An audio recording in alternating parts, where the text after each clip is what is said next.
नमस्कार, capital TV देख रहे हैं आप। मैं हूं आपके साथ पूजा। माखन चुराकर जिसने खाया, बंसी बजाकर जिसने नचाया, खुशी मनाओ उसके जन्मदिन की जिसने विश्व को प्रेम का रास्ता दिखाया। जी हां, आप सभी को हैप्पी जन्माष्टमी। जन्माष्टमी के खास मौके पर कान्हा की भक्ति में डूब चुका है पूरा संसार।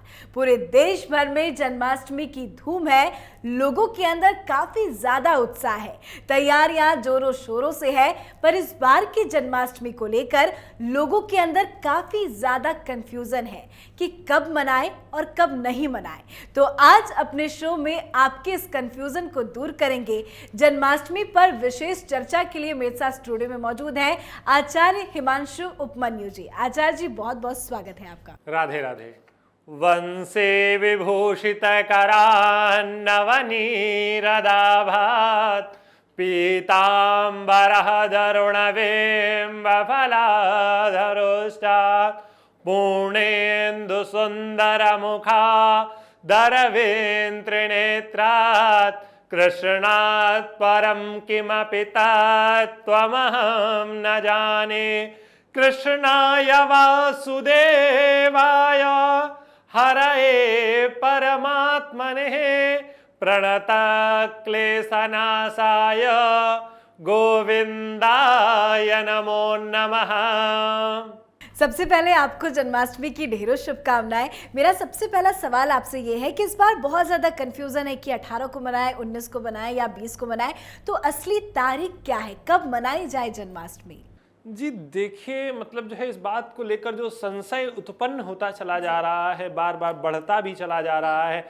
हमारे दर्शक इस चीज़ को लेकर या अन्य लोग भी बहुत परेशान हैं कि कब मनाना चाहिए। इसके पीछे के कई कारण हैं, कई भ्रांतियां हैं। एक पहली भ्रांति का कारण तो बनता है हमारे यहाँ ये जो अंग्रेजी कैलेंडर आता है डेट के हिसाब से, हमारे यहाँ वो तिथि के आधार पर नहीं चल रहा है। अब हमारे घरों में जो है वो पंचांग के आधार पर नहीं चलते हैं, वो डेट के आधार पर चलते हैं।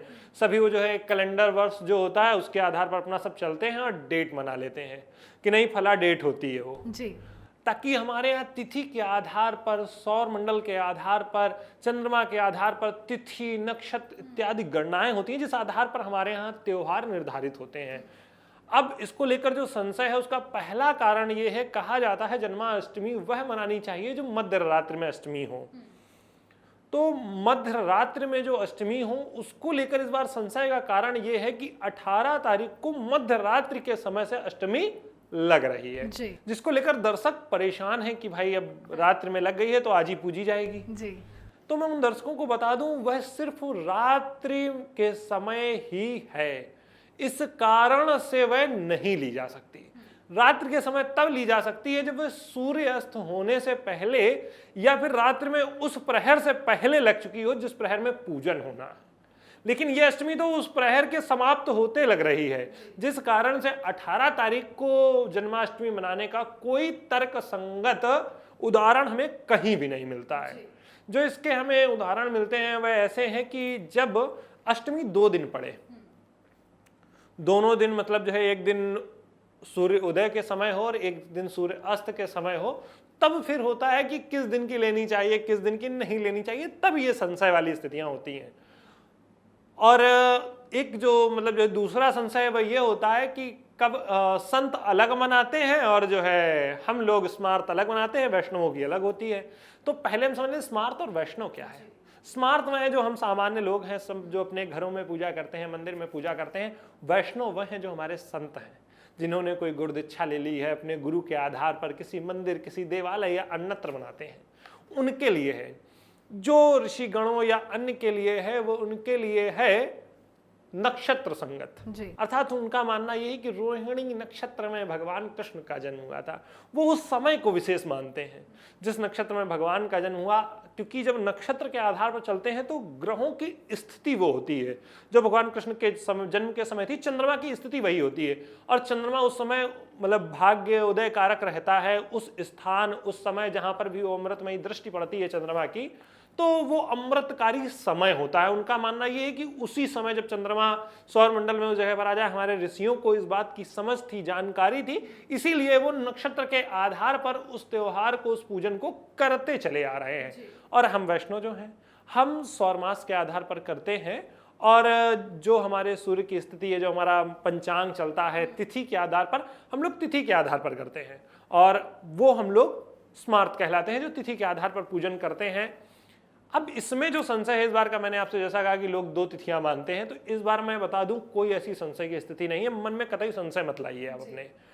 इस बार जो जन्माष्टमी है वह आपको 19 तारीख को मनानी है। उसका कारण यह है कि जो 19 तारीख को अष्टमी है वह प्रातः काल आपको मिलने वाली है और मध्य रात्रि में भी मिलने वाली है। दोनों ही समयों पर जब आपको अष्टमी की तिथि मिल रही है, तो फिर आपको कैसे आप किसी और दिन के ले सकते हैं? इसमें कहा गया पूर्वा लेनी चाहिए। पूर्वा तब लेनी चाहिए, जो हमारे यहाँ निर्णय सिंधु में लिखा है, भविष्योत्तर पुराण में लिखा है, या अन्यत्र जगहों पर लिखा हुआ है, वह लिखा हुआ है पूर्वा लेनी चाहिए। कब लेनी चाहिए? जब परार्ध वाली रात्रि में पहुंच ना रही हो, रात्रि के समय वो पहुंच ना रही हो, तब आप पूर्वा एक दिन की पहले की ले सकते हैं। अगर ये मध्य रात में पहुंच रही तो पूर्वा लेना निषेध है। इस प्रकार से कहा जाता है अष्टमी के लिए। तो हमारे लिए मतलब इस बार जो है जन्माष्टमी मनाने की तिथि 19 तारीख ही है। जी, मतलब आपने पूरा कंफ्यूजन दूर कर दिया। बहुत लोगों को लग रहा था कि 18 को मनाए या 19 को मनाए, तो 19 को ही है जन्माष्टमी। जन्माष्टमी से जुड़ा एक और सवाल मेरा आपसे कि कैसे पूजा पाठ करें, कैसे श्री कृष्ण को खुश किया जाए? भगवान कृष्ण जो हैं माखन चोर कहे गए हैं वैसे तो, और जन्माष्टमी के दिन उनका जन्म होता है। और जन्म के समय जब भगवान कृष्ण का जन्म होता है तो उस समय सौर मंडल में जो ग्रहों की स्थिति होती है वो चंद्रमा की स्थिति रोहिणी नक्षत्र में होती है। रोहिणी नक्षत्र अर्थात वृष राशि, और वृष राशि में होने के कारण वृष राशि काल पुरुष की कुंडली के आधार पर देखा जाए तो मन की कारक है, मन की राशि है, और वहां पर चंद्रमा का आ जाना है। और अगर उस समय भगवान कृष्ण का पूजन किया जाए तो मन स्थिति पर, जो भगवान कृष्ण की मतलब जो है गीता या अन्य जगहों पर उन्होंने जो कहा है कि अगर मतलब जो है आप अपनी मन स्थिति पर, इंद्रियों पर नियंत्रण पा लेते हैं तो आप जीवन में आगे बढ़ सकते हैं।